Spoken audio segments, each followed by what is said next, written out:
Hey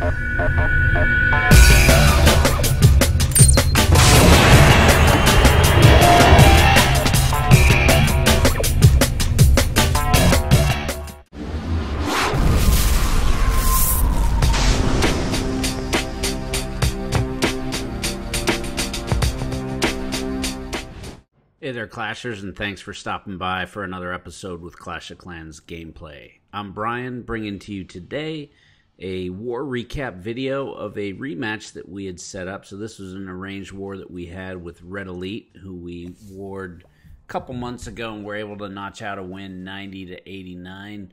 So today we were able to beat them yet again in an even closer war. It was actually tied at 83, and we won on the total destruction, which is the recent change that came out with Clash of Clans, with a 76.89% total destruction compared to Red Elite's 76.09%. So it was just an epic war, crazy close, and we've got some good replays to show you today, and we'll start out with the bad on my side, which is myself getting the 3-starred by Ash Lane. Clash with Ash, who you obviously know a lot about from watching videos and everything else. But Ash had watched one of the other attackers in the clan who was able to do a go wee wee attack and almost 3-star my base alone on that. He had a really good strategy, so Ash basically was able to capitalize on that and go in with a similar strategy, but then go back a back end of hogs to kind of finish it out. So Ash's composition that he had on this attack was 4 golems, 12 wizards, 6 minions, 12 hogs, 2 jump spells, 1 rage spell, 1 heal spell, 1 free spell, 1 poison spell. Started out with the same entry point as the previous attacker, in coming in basically wide with a good spread of the golems, getting into the core, making sure to freeze. And this is was an anti-3 layout, obviously, and one of the this is actually probably the first time I've used an anti-3 layout. I'm typically not a big fan of them, depending upon the wars that we're in, because a lot of times I feel like they're giving up 2 stars too easy, and I don't think that's in the best typical strategy in my opinion. But in the case in this war, what it was is that we actually had sort of a town hall advantage in the fact that Red Elite actually had 3 9.5s, and then the rest were a mix of town hall 9s and town hall 10s. We had no 0.5s, and we ended up having more town hall 9s than Red Elite, but also more Town Hall 10. So we had a 1 Town Hall 10 for a pure Town Hall 10 advantage. So our strategy going into this was saying, if we can avoid the 3 stars on our Town Hall 10s, we know we can beat Red Elite. So we were pretty confident we could do that. It was just the question of if we were going to be able to avoid that. So it was definitely a surprise to see myself and basically such a high base getting 3-star, but hey, it does happen that way, and sometimes it's just the way the cookie crumbles. So it was really good attack by Ash there, and finishing out and building upon that, so props to him. Was certainly a great attack. So we'll go ahead and look at another one of their 3-star attacks on Town Hall 10s, as they actually had 2 of them, and the other was on one of our lower Town Hall 10s with still a max level defense, and that was Aleshka, and Bob being the attacker from Red Elite. Bob coming in with a Go Lava attack consisting of 2 golems, 4 wizards, 2 wall breakers, 2 lava hounds plus a lava hound and a CC, 20 loons, and 2 rage spells, 1 jump spell, 1 free spell, 1 poison spell, 2 haste spell. And so Bob's coming in on the wide front there, and he dropped 1 golem and the queen back in to clean everything up, and it was that was, I think, a really smart move in getting a good amount started, then dropping in the other golem, circling into that core there, then the jump spell, and making sure that he gets all his troops into the core there, and then he's obviously, I think, looking to try to get 2 of the air defenses down, 1 of the infernos down, as well as the queen down. So that's obviously the key in that attack. So starts out there and obviously is able to accomplish that and clear a good portion of the base before he even starts with the air portion of the raid. And if you've seen any of the Clash with Ash videos on YouTube, you'll definitely see Bob's been on a number of those, as he's an excellent attacker. And once he starts funneling in, it's pretty standard deployment of what you see, in the fact of dropping 2 Lava Hounds on the first defense, air defense, and then backing in with the loons, and then the third Lava Hound on that last air defense. Now, one of the different compositions that he's got is using a couple haste spells, which is, I think, pretty interesting to see. That's a little tweak on the traditional Golava that you see. And I think one of the fun things about a war like this, in the fact that even though it was just thoroughly enjoyable by being 2 fair play clans and a rematch and just being an epic close battle, the other thing that I think is always pretty interesting about it is you see the differences between the clans and the attack strategies.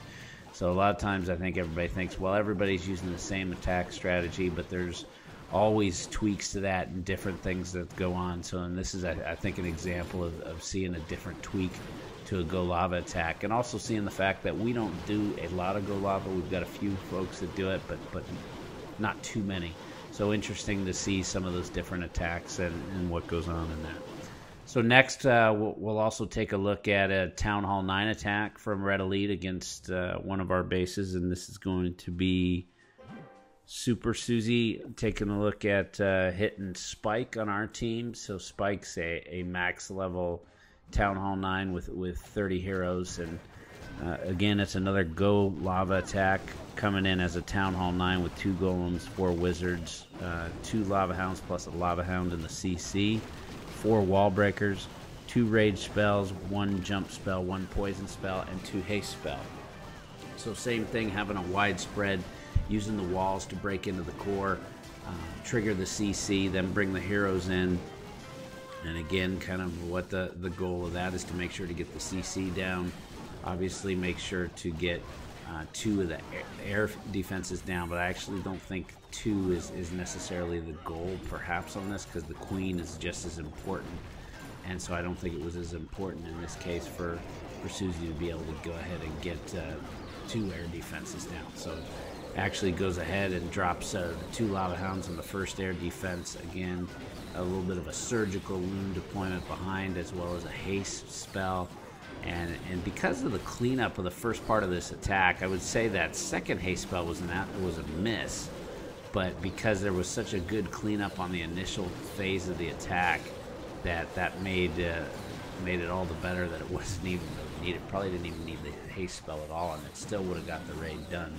So once it starts kind of funneling through, then you're able to start to clear up more, and he's still got a Lava Hound, or 2 Lava Hounds up at that point going to that last air defense. One of them pops, then the other one pops, which is actually good, because I think if you would have had one of those Lava Hounds had not popped, it might have been a little more difficult to clear out this base, because then you wouldn't have had as many lava pups to clear the structures, and potentially could have ran out of time.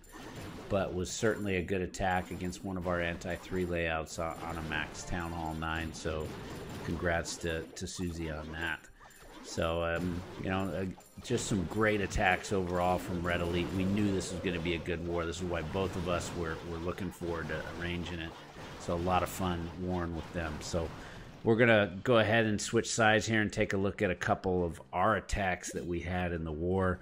And we only had one Town Hall 10 3-star, and it was actually myself that I was able to. And I saw one open base, and this is a base that I see in Titan League play a lot, and I absolutely hate the base.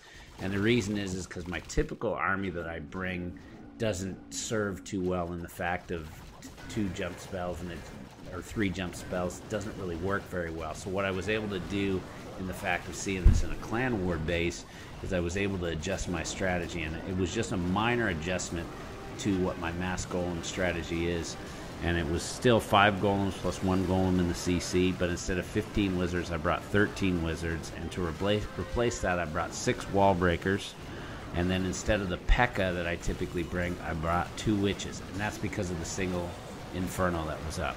And so then I broke in that exterior wall to make sure to create 2 entry points, and I dropped 2 jump spells, and I wanted to drop them on the core only, because I did not want my troops going around into those side compartments and getting stuck in there.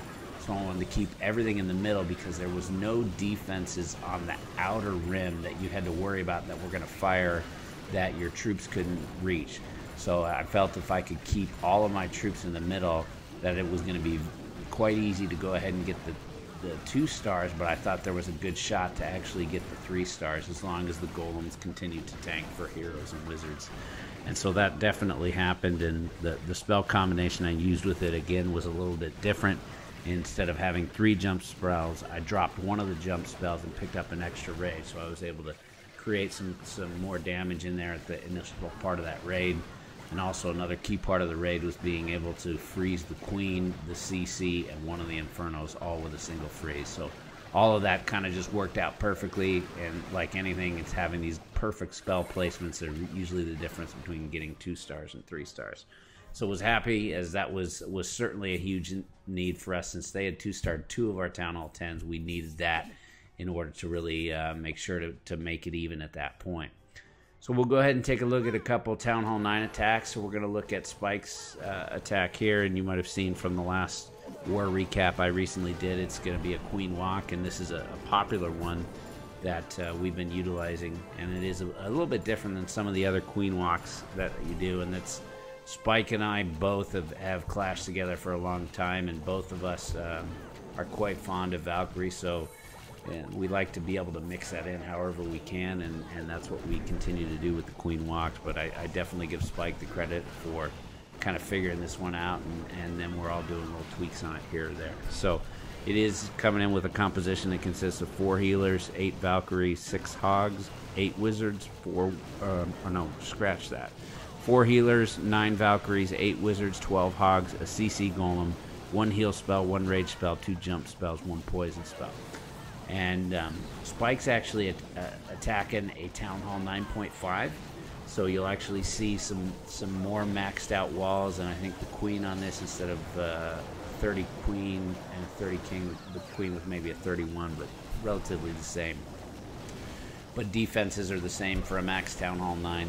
Only difference is you see some more upgraded walls that are coming in. And Spike just had perfect spell placement in what he did, from the jump spell getting into that initial core, and then utilizing a back-end jump spell to get to the backside. And then once all the troops are engaging on those troops, or once the defenses are engaging on the troops in the core, that's when he's funneling the Hogs in behind for cleanup. So definitely, I think just an extremely powerful attack strategy, and we'll look at TK's attack next, who's utilizing the same, and then this is what I'm utilizing on my Town Hall 9 account as well. And there's just a lot of consistency with it. We still have a good amount of Go Hog guys in our clan as well, but we're seeing more people move to this for a couple reasons. One is it's nice in the fact that if you fail on a Hog attack, sometimes you might only get 1 star or 0 stars. If you're not able to successfully do the Queen Walk with the Valkyries, that's typically okay. It means you might end up with about a 70 to 85% 2-star, and a lot of times it just seems a bit easier to be able to get that 3rd star. And this is certainly on max bases, and non-max bases it's even easier from that perspective. So another good attack by Spike, and we'll look at a similar one from TK, coming in with obviously a Queen Healer as well. So TK, once we jump in here, attacking Paul on Red Elite, and he's coming in with 4 healers as well, 8 Valkyrie, 6 Hogs, 8 Wizards, 4 Wall Breakers. He has a Golem as well as a Golem in the CC, so a little bit different in the fact that Spike and I typically take 1 Golem. I like to take about 12 Hogs and 8 Valkyrie as well, and I don't take any Wall Breakers at this point, but there are little tweaks that you can make to this as to what you're more comfortable with, of course. But again, trying to drop that Queen and start to get as many of those structures out of the way, get some of the high hit point structures, and most importantly, if you want to take some of the splash damage, because that's going to be important.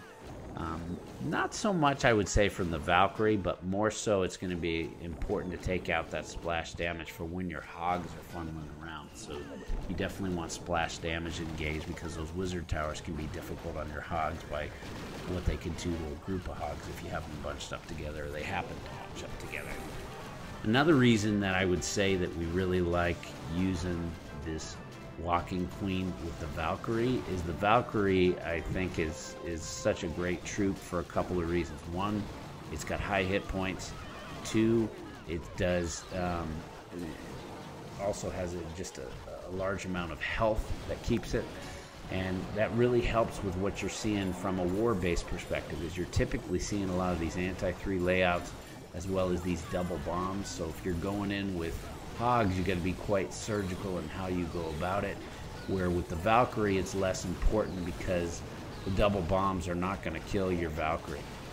Usually the biggest issue you've got to worry about in the Valkyrie is what could be in the CC. If it's a lava hound, it doesn't hurt, but if it's a dragon or loon, then you really got to be careful in what you do on that. And other aspect is certainly under rage and heal, which is you're typically going to do in the core base. They just do destruction very quickly on that in the groups to multiple defenses or multiple structures next to one another. So as TK goes through, he had, again, great placement of his 2 jump spells, and 1 to get him into the core, the second to get to the back portion.